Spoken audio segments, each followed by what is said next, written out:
There is a version of you that never flinches, never scrolls for validation, never lies awake replaying an insult, never asks permission to feel calm. That version of you is not a fantasy. For the Stoics, it was the entire goal of being alive. And the strange part is this: almost nobody today builds it. Not because it's impossible, because nobody teaches the blueprint anymore. You already know the feeling I'm talking about. You do everything right, and life still humiliates you. You stay calm for weeks, and one comment unravels you in a second. You chase comfort like it's oxygen, and somehow you're more exhausted than the people who have less than you. That's not bad luck. That's a missing operating system.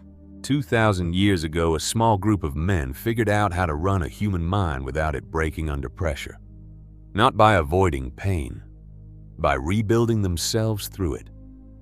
One of them ran an empire during a plague that killed a third of Rome, buried his own family members, and still wrote, by candlelight, some of the calmest words ever put on paper. Another was born a slave, had his leg broken by his own master, and became the most quoted mind in the ancient world. They weren't special, they were disciplined. And what they left behind isn't motivation, it's a code. Today I'm giving you that code. 7 iron laws, not soft affirmations you'll forget by tomorrow. Mental weapons that, once installed, cannot be uninstalled. Some of them will feel unfair. One of them will make you angry because it takes away an excuse you've been leaning on for years. Good. That's how you'll know it's working. Stay to the end, because the 7th law is the one that ties everything together. And skipping it means you'll apply the other 6 wrong. Before we go further, one request. If any single line in the next 25 minutes lands like it was written for you, type the number of that law in the comments. I read every one, and I want to know exactly which law hit hardest. Now, Law 1. Picture the year 174. Marcus Aurelius, Emperor of Rome, stands on the frozen bank of the Danube River. Behind him, a war camp. Around him, the aftermath of a plague that has just killed hundreds of thousands of his own people, maybe including men he trained with. He is cold, exhausted, and has every reason to break. Instead, by firelight, he opens a private notebook, never meant for anyone else to read, and writes himself instructions on how to stay human. That notebook survived. We call it Meditations. Everything I'm about to teach you comes from men like him, not comfortable philosophers in warm libraries, but men taking notes in the middle of the storm. Let's start with the first law he had to learn the hard way. Law 1. The law of interpretation. Here it is, and I need you to sit with it before you get defensive. Nothing that has ever happened to you has hurt you. What hurt you was the story you told yourself about it. The Stoic teacher Epictetus, the former slave, put it like this: people are not disturbed by things, but by the opinions they hold about things. Your boss didn't ruin your day. Your interpretation of the meeting did. The breakup didn't destroy you. The meaning you assigned to being alone did. This sounds almost insulting the first time you hear it, because it removes your favorite excuse. It's not fair. They did this to me. But look closer, and it hands you something far more valuable than an excuse. It hands you control. Here's proof it works. Epictetus himself, while still enslaved, had his leg broken by his master. Some accounts say slowly, on purpose, as a display of power. Epictetus reportedly warned him calmly that if he continued, the leg would break, and when it did, he simply said, "There, did I not tell you it would break?" No scream, no plea. Not because he felt nothing, because he had already separated the event from his reaction to it years before, through daily practice. He didn't control the fracture. He controlled what it meant. You do this exact drill every day without realizing it, just in the wrong direction. Someone doesn't reply to a text, and in your head you write an entire story. They're mad at me, I did something wrong, they're pulling away. None of that is fact. It's fiction you authored in under 4 seconds, and then you suffered from your own novel. Try this instead. Starting today, when something happens that spikes your emotions, stop and separate 2 things, on paper or out loud. What actually happened, in one neutral sentence, and what you are telling yourself it means. You will be shocked how small the first sentence is compared to the story attached to it. The event is data. The suffering is authored, and once you know you're the author, you can rewrite the ending. This is the foundation everything else is built on. But knowing this law and living it are 2 different animals.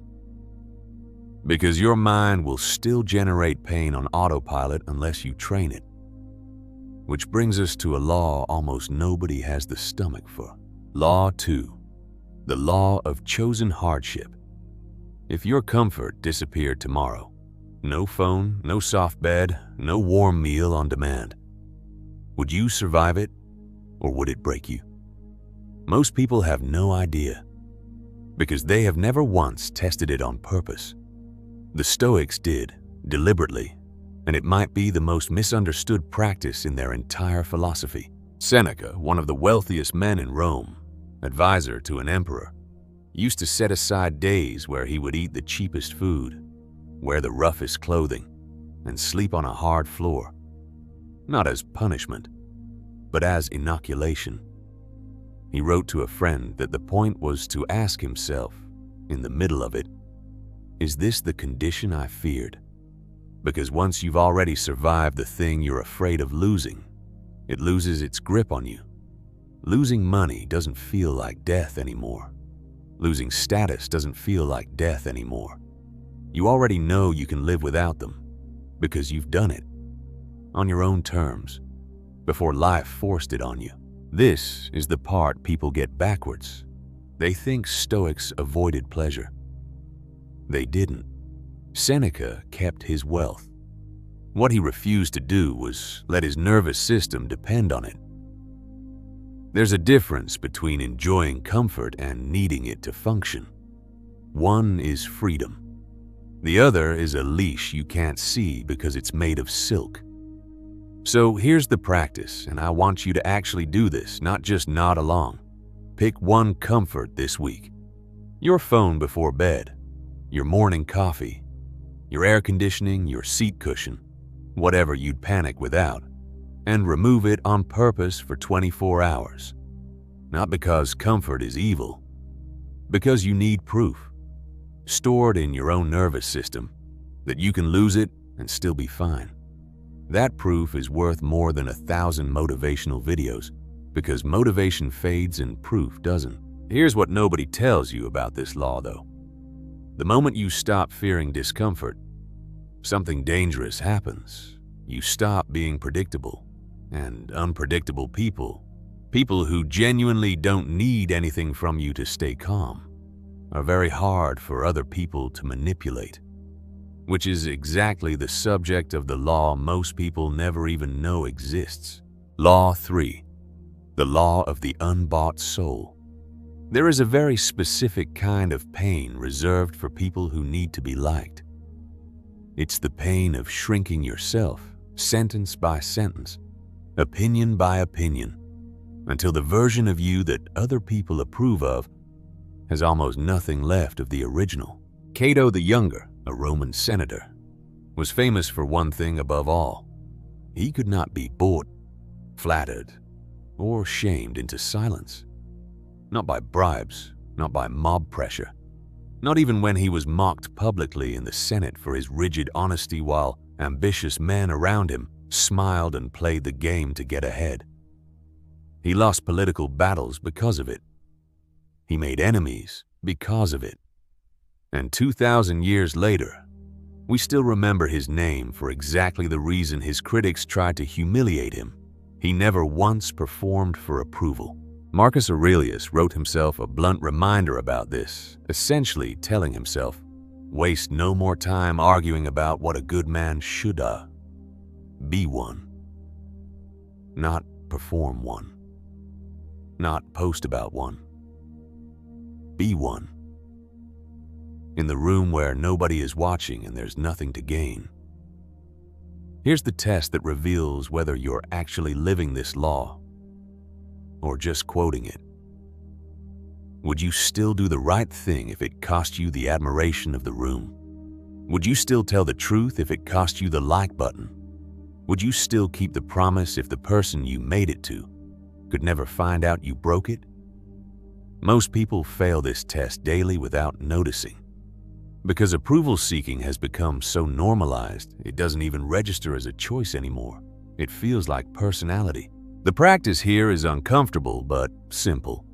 Once today, choose the option that is right over the option that is impressive. Say the honest thing instead of the smooth thing. Do the unnoticed task instead of the visible one. Nobody will clap. That's the point. You're not training for applause. You're training a soul that can survive with zero applause and still know exactly who it is. And once you stop needing the crowd's approval, an uncomfortable question follows you home.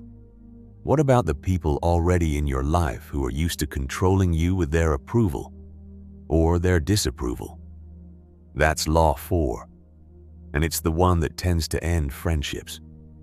I'm not going to soften it for you.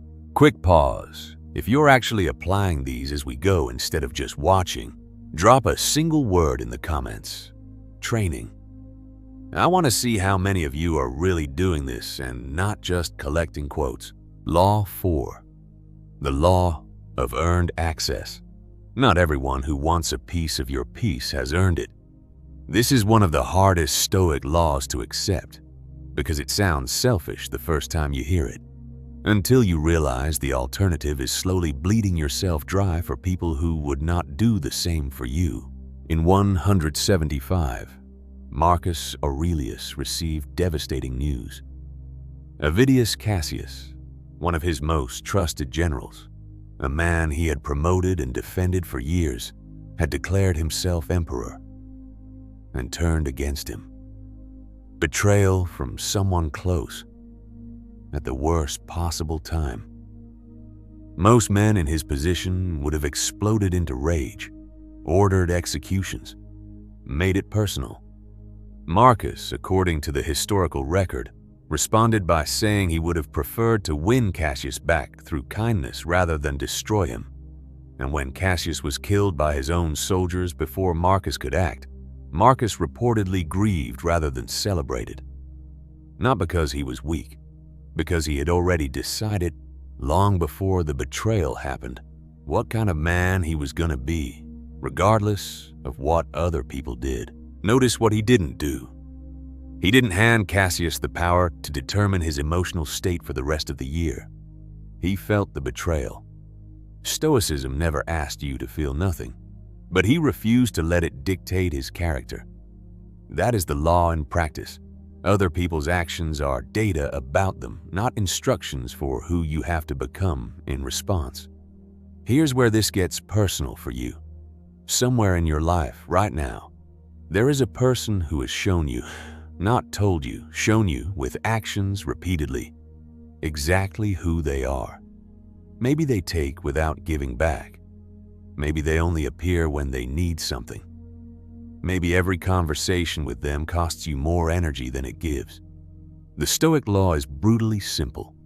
Consistent behavior is information, and information you ignore becomes a debt you pay in exhaustion. This does not mean cutting everyone off in anger. It means you stop handing your peace to people who have demonstrated, through a pattern and not a single bad day, that they will not protect it. Access to your time, your emotional energy, your trust. These are not human rights other people are owed. They are things you give to those who have earned them and can revoke from those who haven't. Write this down if nothing else today. I am not required to keep proving my loyalty to people who have already proven their character. Sit with that, because the next law explains exactly why so many people struggle to act on this one, even when they know it's true. Law 5. The law of borrowed time. You are going to die. I'm not saying that to be dark. I'm saying it because it's the single most effective motivational tool the Stoics ever discovered. And modern self-help has completely abandoned it in favor of soft, comfortable language that doesn't actually move anyone to act. Seneca wrote an entire essay on this called On the Shortness of Life, and his central argument still cuts deep today. It is not that we have too little time. It's that we waste most of the time we do have.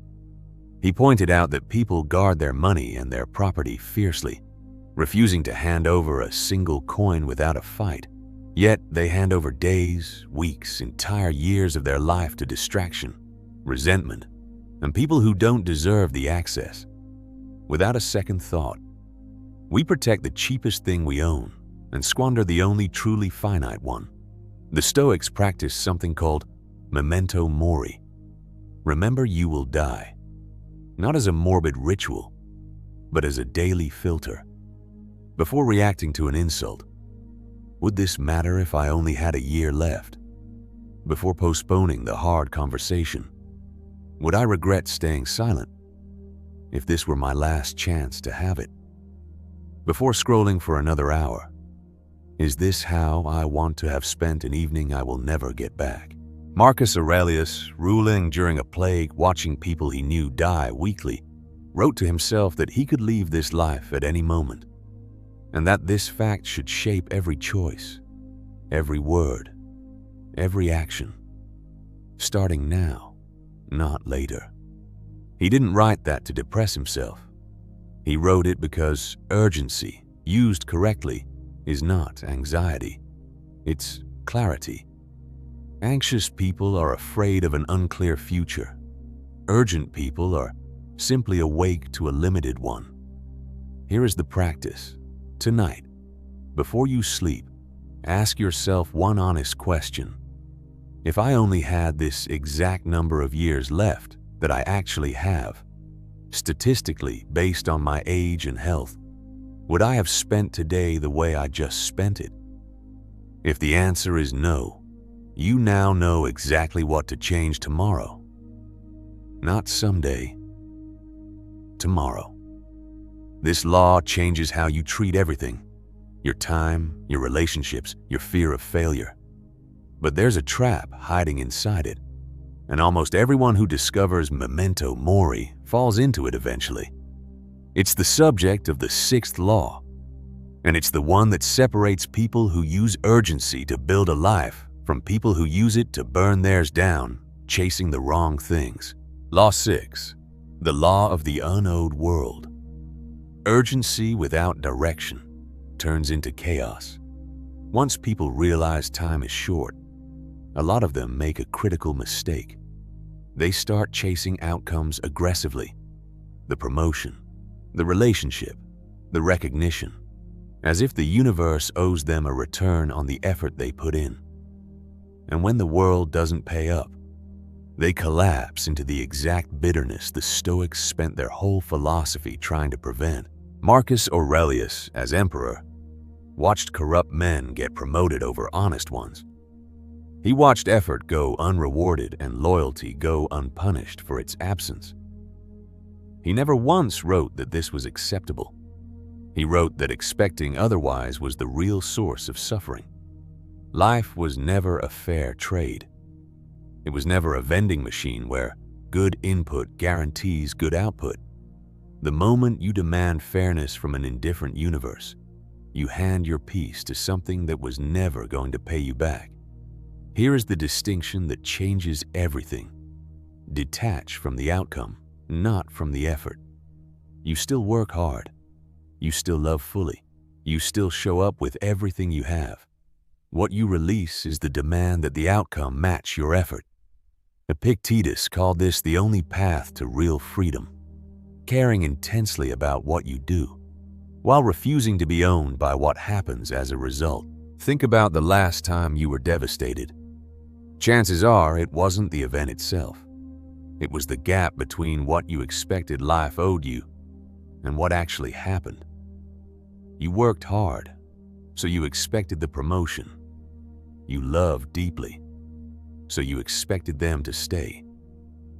You did the right thing, so you expected to be treated right in return.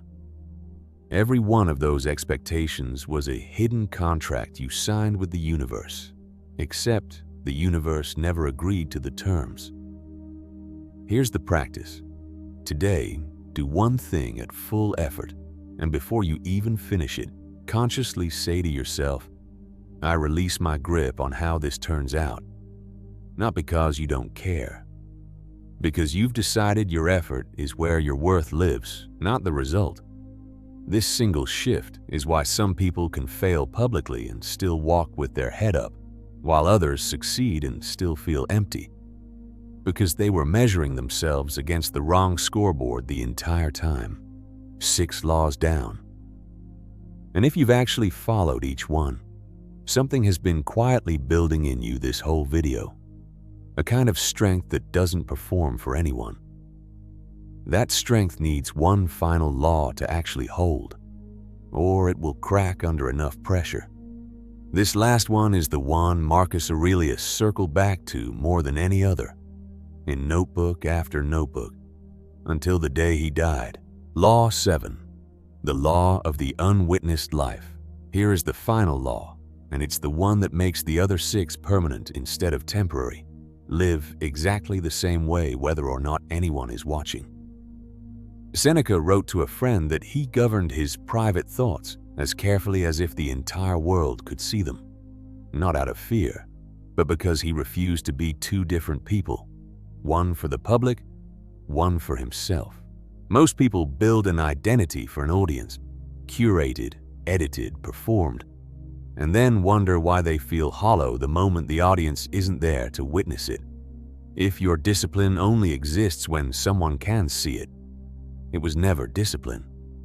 It was a costume. This is the law that ties everything together. The interpretation you choose when no one asks how you're doing. The hardship you willingly accept when no one is filming it. The approval you refuse to chase when there's no algorithm rewarding you for it. The access you deny people when there's no audience to applaud your boundary. The urgency you act on when no deadline is forcing your hand. The effort you give fully while expecting nothing in return, in a task nobody will ever recognize you for. All 6 previous laws only become real the moment you can do them completely unwitnessed. Marcus Aurelius never expected anyone to read his private notebook. He wasn't writing for followers, for status, for a legacy. He was writing to hold himself accountable in the dark, at the edge of an empire, with no one checking. That's exactly why his words survived 2,000 years. They weren't performance. They were real, because real is the only thing that lasts. So here is the final, hardest practice of this entire video. Tonight, in complete privacy, do one difficult, disciplined, correct thing that literally no one will ever know about. Not for content, not for a story to tell later.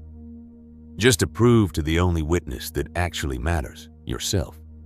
Exactly who you are when the room is empty. Let's go back to that frozen riverbank in 174.